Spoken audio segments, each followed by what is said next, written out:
Baik,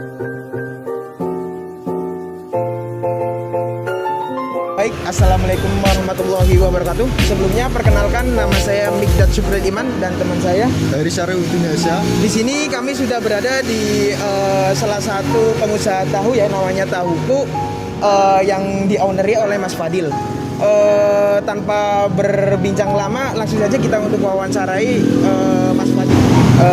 Di sini kali ini kami sudah berada di Tahuku ya. Di sini juga di samping kami sudah ada owner dari Tahuku sendiri. Sebelumnya mungkin dari Masnya bisa perkenalan dulu, siapa namanya? Ya, baik, perkenalkan, nama saya Fadil Fatullah, biasa dipanggil Fadil, dan saya pemilik dari Tahuki UNES. Ya, mungkin cukup itu. Oke, di sini kami ada beberapa pertanyaan nih mengenai kewirausahaan sendiri. Untuk pertanyaan sendiri mungkin dari Masnya sendiri, motivasi apa sih yang membuat Mas tuh ingin gitu berwirausaha dan membuat usaha Tahuku ini? Ya, jadi kalau motivasi sendiri sih, jadi kan di sini saya juga pengen ibaratnya buat mindset kita juga. Jadi kita tidak hanya menjadi seorang pekerja saja, tapi kita juga bisa berwirausaha juga. Karena ketika kita pengen penghasilannya lebih, yaitu dengan wirausaha gitu. Dan saya kan di sini juga bekerja juga. Saya sebagai guru juga, ngajar di SMP juga, dan saya menjalankan bisnis ini juga. Dimana ya bisnis itu bisa untuk tambahan saya juga, sehingga penghasilannya bisa lebih. Tidak hanya status di situ-situ saja. Kalau misalkan kita cuma jadi pekerja aja, ya udah hasilnya segitu aja. Tapi ketika kita berwirausaha, ada tambahan uang lebih dan penghasilan lebih, dan bisa tambah-tambah lebih lagi gitu.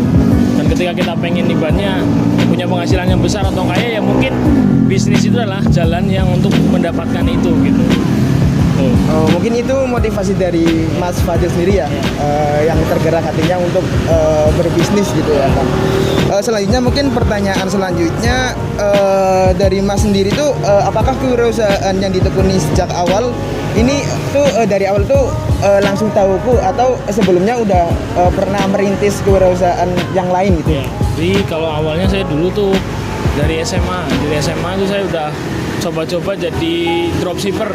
Kalau dropshipper kan kita usaha yang nggak perlu banyak modal, jadi cuma ibaratnya kita jualin barang orang punya barang, kita jualin, kita kasih margin untuk bisa dapat hasil buat kita. Yaitu awal-awal saya kayak gitu. Jadi waktu itu kan baju, momen mau lebaran kan banyak ibaratnya para yang beli baju lah gitu. Akhirnya marketnya pas ada, akhirnya saya jualan gitu. Alhamdulillah masuk nih, dapat masukan, dan di situ juga saya juga ikut ke orang buat jualan di stand baju. Nah di situ saya juga dapat pengalaman, akhirnya punya mental untuk bisa berbisnis kayak apa sih. Akhirnya saya coba sendiri juga, buka-buka sendiri, ambil barang sendiri, terus jadi reseller. Banyak dari dropshipper kan kita nggak perlu ambil barang. Nah sekarang jadi reseller, akhirnya kita harus modal ambil barang dulu, akhirnya jualan gitu juga, kayak gitu juga. Ya alhamdulillah mulai ibaratnya ya adalah pemasukan yang lebih juga. Terus akhirnya buka usaha yang seperti ini modelnya. Ada dulu tuh di Purbalingga, waktu saya semester 3 awal kan liburan, terus waktu itu saya buka usaha milkshake namanya. Milkshake. Ya, milkshake, minuman. Nah, itu terus saya buka di sini juga 2. Di Purbalingga ada, terus saya buka di sini. Terus di Purbalingga juga ada tahu seperti ini. Akhirnya saya tak bawa ke sini juga, akhirnya buka di sini, dan alhamdulillah bisa berjalan sampai sekarang juga. Itu. Mungkin untuk pertanyaan selanjutnya akan dibacakan oleh teman saya ya, Mas Haris. Terus pertanyaan selanjutnya, ketika terjadi berbagai perubahan atau kenaikan bahan baku atau krisis global atau tuntunan pasar, apa tantangan yang dihadapi oleh Mas Fadil? Ya, pasti ya ibaratnya sekarang nih harga minyak naik banget, terus ibaratnya bahan baku mulai pada naik semuanya. Ya mungkin dari kita ya juga harus bisa menaikkan harga juga supaya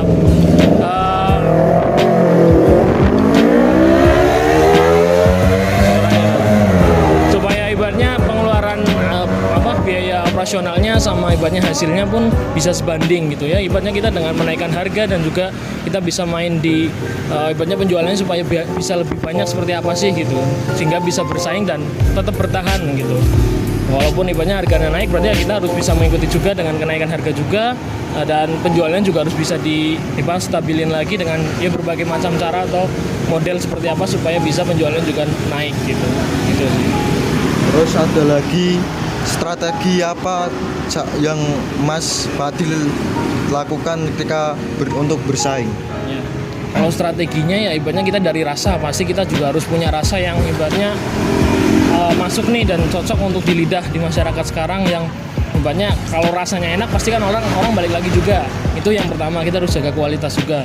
Terus yang kedua ya kita dengan metode banyak sekarang kan ibaratnya ada yang online juga, itu kan menunjang kita juga supaya bisa penjualannya lebih naik lagi, tidak hanya di outlet saja tapi bisa luas banyak gitu. Dengan ya sekarang ada Gojek, GrabFood, ada juga ShopeeFood sekarang yang lagi naik juga, akhirnya juga penjualannya juga lebih naik juga.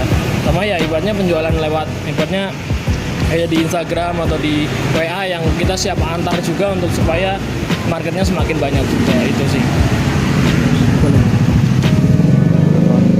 Udah 5 menit. Mungkin tadi kan dari Masnya sudah ngejelasin mengenai tantangan, strategi, terus motivasi sendiri.